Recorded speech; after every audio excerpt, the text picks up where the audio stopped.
ladies and gentlemen, welcome to Azeroth Daily for the 5th of January 2011. My name is TotalBiscuit, bringing you your daily dose of WoW news and comment. In the headlines today, the mobile armory application for the iPhone and iPad has been updated. It actually now works with World of Warcraft Cataclysm, so it's a handy update I tend to find. It includes the new items, the Goblin and Worgen, as well as the new race class combinations, so you can actually use the bloody thing again. Also, it's had various UI improvements, and it is available for free, the link to which is in the description below this video.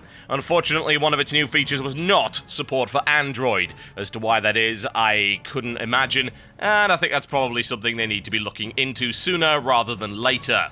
Blizzard has released yet more community news on its EU website, including information from Battlecraft.it, the Italian website, which is delving into the lore behind the elves. Also a Hungarian website, WoW Hungary, takes a look at halls of origination, as well as the Czech site, wowhoneyweb.cz, examining the WoW talent system. All this and more, including a roundup of comics and handy forum threads that don't suck, available in the description below this video. And with that, it's time for your Daily Blues. Zahim responds several times to criticism of the Dungeon Finder and reveals a few interesting details about possible future development. He says that they would love to implement better ways for the Dungeon Finder to detect if players know what they're doing, and they have some long-term design goals in mind for this purpose. Not quite ready to share any information, unfortunately. However, he does go on to describe the current system as having a real problem within it, in that it does not tell players what they did wrong, and they're looking into systems, ways and means to try and keep players informed as to the mistakes they made in a more direct and easy to understand fashion in future. Rixian responds to a thread in which someone is asking Lightwell, what's a Lightwell, and complaining that nobody is actually clicking the bloody thing. Rixian says they're fairly happy with its performance so far, but they're continuing to monitor feedback as to its usage, but also reminds people that it's a good idea to actually tell the party that it's there, and indeed maybe give them a gentle prod as to actually using it. Although he does go on to say that he doesn't expect everyone to fully understand because there are still people that stand in the fire. And with that, it's time for your daily grind. The Hillsbrad theme this week, as you can probably tell. We've had quite a few quests from Hillsbrad, and this one is a follow-up to the stuff that you saw earlier. You've got to do the whole quest chain with Warden Stillwater, as well as do the quest with the Flesh Shaper, in order to unlock a quest called Little Girl Lost, which actually involves finding Johnny Awesome, who you will find in this area sobbing next to an imprisoned Forsaken. You let the Forsaken out by finding the key, which takes about 20 freaking kills to get. So much for 100% drop rate. And then you lead the two of them on a quest of revenge for Twinkles, Johnny Awesome's freaking star pony thing. You can even actually move next to the corpse of the star pony, whose legs are sticking out of the ground, and he will bawl about it and get very upset. It is comedy gold, ladies and gentlemen. That is the fate of Johnny Awesome. And with that, it's time for your weekly feature. It's the Court of Law. Today we're going to be talking about one of the main antagonists in World of Warcraft. He was a nasty piece of work in Vanilla, and he's trying to destroy Hyjal in Cataclysm. Yes, indeed, folks, it is Ragnaros. Ragnaros is one of the 4 elemental lords, holding dominion over the element of fire. As with all elemental lords, Ragnaros is a servant of the Old Gods and fought against the Titans for dominion over Azeroth, a battle which the Old Gods and their servants ultimately lost. Ragnaros was banished to the elemental plane, where eventually a war broke out between the various elemental factions, which lasted 5 millennia. This battle was known as the Elemental Sundering. It was during this time that the lieutenants of Ragnaros, Geddon and Gar, betrayed Thundaran, the Prince of the Air, and allowed Ragnaros to deliver a fatal blow and feast upon Thundaran's essence. Ragnaros, concerned about his waistline and unable to walk it off, gave the remainder of Thundaran's essence to Geddon and Gar in the form of the bindings of the Windseeker. Ragnaros was successful in keeping dominion over the elemental plane, in which he constructed Sulfuron Keep, which until very recently remained outside of the mortal realms. Azeroth was free from the destructive influences of Ragnaros until around 300 years ago, when the Dark Iron clan, involved in a war of aggression against the Bronzebeard and Wildhammer clans, attempted to summon elemental forces to tip the balance in their favor. The Dark Iron leader Thurazan was successful in calling forth aid, but it would be his undoing as Ragnaros burst forth, shattering the Red Ridge Mountains and creating the volcano of Blackrock. Thurazan was killed, and the rest of the Dark Iron dwarves were enslaved by Ragnaros in the Blackrock depths. They believe him to be an old god, which as we know is not the case. Ragnaros and his minions engaged in a war with the orcs of Blackrock Spire, the dominion of Nefarian himself. Using an unstoppable army of golems, Ragnaros intended to seize control of the entirety of Blackrock Mountain. However, he was unsuccessful. Seeing the grave threat of Ragnaros, heroes from the Alliance and Horde ventured deep into the molten core beneath Blackrock Mountain and were eventually able to banish Ragnaros back to the elemental planes once more. Unfortunately for the peoples of Azeroth, Ragnaros was not destroyed and has reappeared, along with his fortress of Sulfuron Keep, deep in the heart of Mount Hyjal. Now having set aside his previous war with Nefarian and Blackrock Mountain, Ragnaros appears to be allied with Deathwing, and their aim is to burn Nordrassil to ash. He wields Sulfuras, the Hand of Ragnaros, a terrible warhammer of flaming red elementium and lava-like runes. A strike from this weapon turns its victim into nothing but a pile of ash. Some may be confused at the presence of multiple Sulfuras weapons within Azeroth, but this is in fact misconstrued. In reality, the mortal versions of Sulfuras are merely copies, Sulfuron hammers crafted with a hard black crystal known as the Eye of Sulfuras, created when the heat and pressure of the true weapon solidifies the ash of its victim.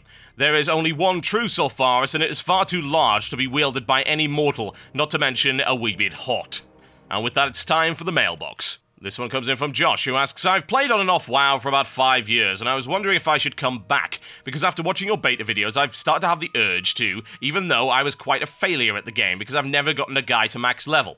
I've quit because I've gotten bored, or in so many cases, new games have come out. My brother has been playing along, as I have, but never quit as much as I have, so he got Kata right away, and he goes to school at night, so I jumped on and made a Goblin Rogue, and had quite a fun time playing again. But I'm still worried, because thanks to your videos, I also want to try DC Universe, because it looks fun, and I was hoping to get your opinion on the matter. Well, it depends exactly what bored you in the first place. I quit WoW so many times before level 60 it wasn't even funny, because I found questing to be dull. Now, questing's got an awful lot better since then. It's got a lot more variety, it's much more interesting. It's more tied to the way that a single-player RPG works, trying to engage you in the story in a more direct way, using cutscenes, using scripted events, using a lot of variety to spice up what would otherwise be a boring kill, collect, or whatever. So, if you were bored and never reached max level because the quests were dull, which I have to assume is the case, because that's the majority of leveling content, then I would think it's probably worth giving it another bash, simply because they have done an awful lot to make it more interesting. It might not be enough. It may indeed actually bore you as well, but there's no harm in trying. If you get bored again before you reach level 80, then honestly, I'd say the game isn't for you and you should probably try something else, and that's fine, really. Like I said, the only reason I even got to level 60 in the first place was because I had a guild egging me on. If I'd done it solo, there's no way. I wouldn't have even bothered continuing to play WoW, and then where would we be at that point?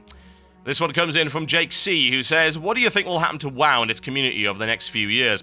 WoW has an outdated game engine for years now, and with new MMOs such as DC Universe and Guild Wars 2 coming out in the near future, WoW is having less and less to offer in regards to contending with these newer titles. Do you think WoW 2 is a possibility? Well, it's always a possibility, isn't it? But I don't really see it being all that likely. I mean, as far as I'm aware, Blizzard is working on Titan, which they have confirmed. They confirmed that Titan exists. We don't know what it is, but there are a lot of rumors floating around that it's some kind of MMO FPS. I don't know if they would even bother with a World of Warcraft 2, honestly. I think it's more likely that they do a mass replacement on the existing engine and try and upgrade the entire game as they go through, as opposed to just developing a new sequel. I mean, the sequel would take so long. Think about it. If you're developing it from the ground up with an entirely new engine, and also, at the end of the day, the game isn't dying. The game's still got a load of subscribers. It's not going to die for ages. Hell, the original EverQuest isn't even dead yet.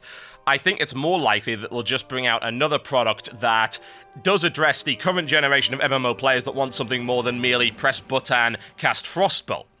And I think that's what Titan's going to be all about. It will be the next generation of MMOs, as it were.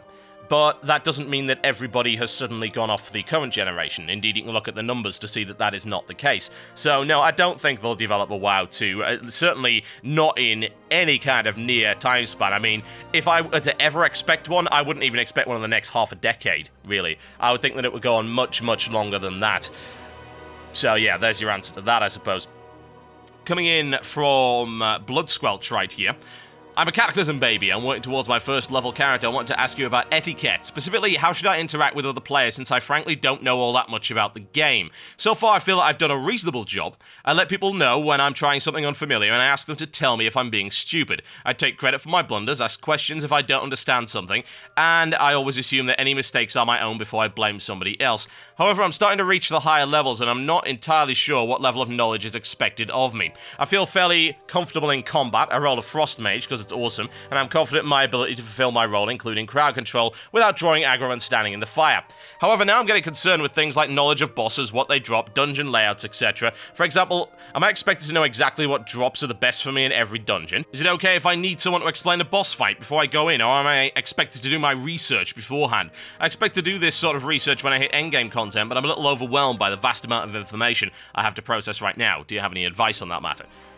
It's always helpful to at least look at it. I mean, the best thing that I would say to do is pop over to Wowpedia or pop over to Wowhead and have a quick look at the boss you're about to do. Just at least get a vague feel for its abilities. You don't have to know it inside out, because the content is not really hard, especially not the normal mode stuff.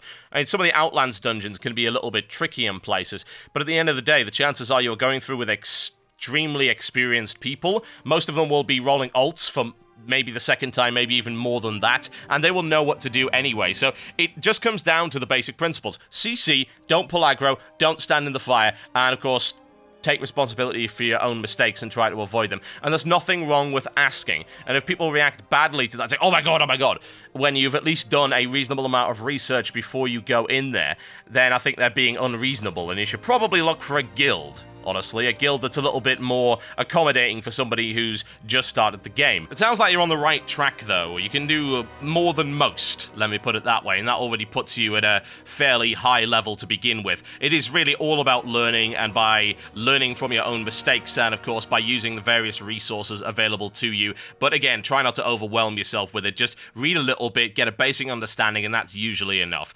Okay, folks, that's been done for the day. Thanks for watching Azeroth Daily. Please remember to click the like button if you like this video, and of course click the dislike button if you dislike this video. That's what they're there for, and it helps either way. Thanks a lot, guys. I'll see you next time.